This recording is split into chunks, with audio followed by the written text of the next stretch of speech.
Hey guys, how's it going? Nick here with another episode of the Undiscovered. This week's game is Brink. I am out of games after this week. You guys need to give me recommendations or I'm going to start downloading random demos and I don't want to do that. Okay, so basically Brink came out in the first quarter of 2011 to mediocre reviews, mixed reviews.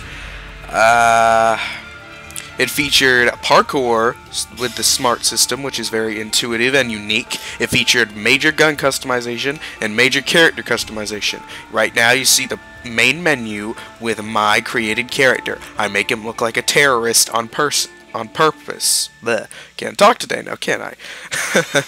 Alright, now let's get into the gameplay. It's mainly a multiplayer game. It's like the story is played in multiplayer, or it can be played with bots, but mostly mobile.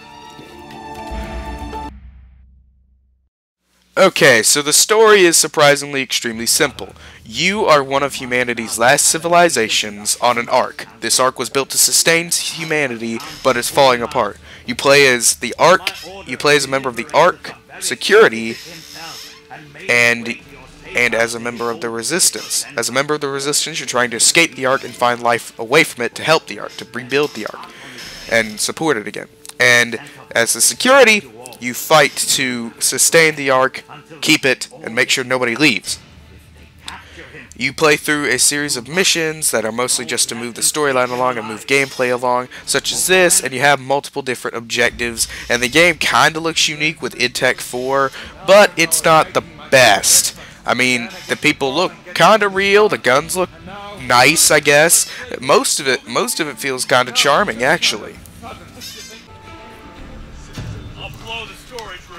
The game is like a big combat mission where you can choose between the soldier class, which allows you to restore ammo, the engineer class, which allows you to do things like place turrets and put mines, allows you to be a medic, which allows you to obviously heal people when they're down, and change to operative, which allows you to disguise yourself and hack, and you can choose between a multitude of weapons such as SMGs, shotguns, assault rifles, sniper rifles. It's all there, and it's all really fun to use.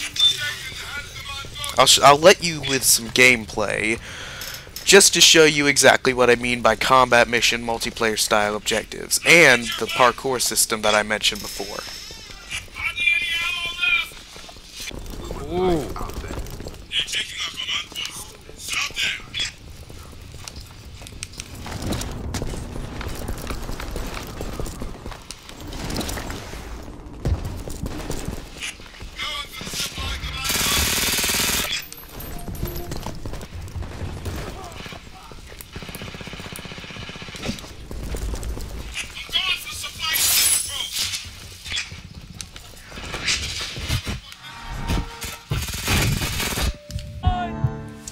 Medics can revive you when you're down like this. As a soldier, you can give people ammo. As an engineer, you can place down turrets and mines.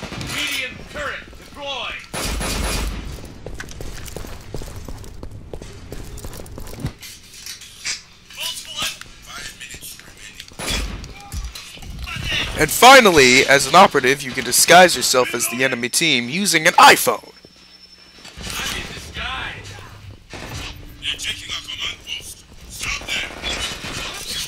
And they can't even tell. Using the D-pad on consoles, you can open up a grid that tells you all your current objectives. You can choose to repair things, you can choose to escort people who are of the class required to complete an objective, you can complete the objective itself, and you can also find the nearest command post to change your person. Well guys, I guess that's about it for this game. I mean, there's not much to it. It's just a pretty decent multiplayer game and stuff.